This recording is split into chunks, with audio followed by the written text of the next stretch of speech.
किसी ने बड़े ही कमाल की बात कही है कि आपका कद चाहे कितना ही लंबा क्यों ना हो, आप आने वाले कल को कभी देख नहीं सकते। नमस्ते दोस्तों, मैं हूँ शैलेश।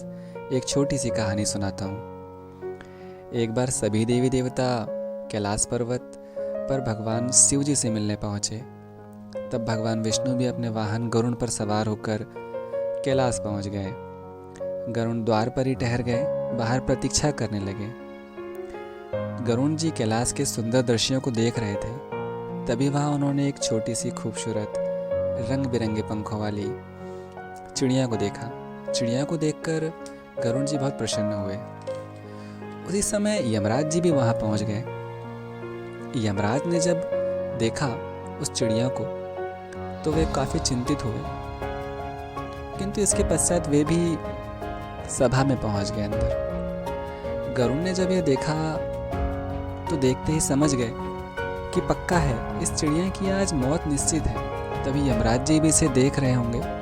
शायद कैलाश पर्वत के ठंड या फिर भोजन की कमी की वजह से इसकी मृत्यु संभव हो सकती है। इस छोटी सी चिड़िया को देखकर गरुड़ को इस पर दया आ गई।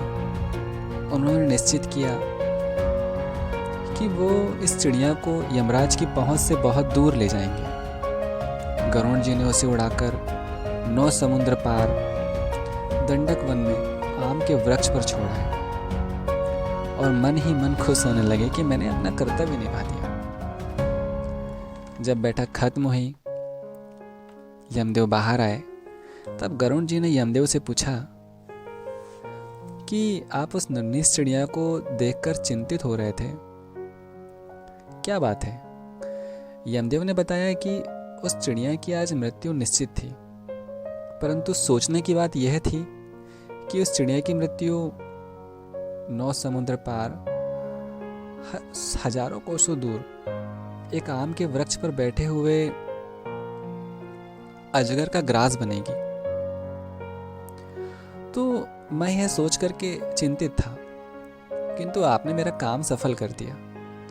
वह चिड़िया यहाँ नहीं दिख रही है, इसका मतलब तय है कि उस चिड़िया की मृत्यु हो चुकी होगी। गरुड़ जी यह सोचकर काफी उदास हो गए कि यह मैंने क्या कर दिया।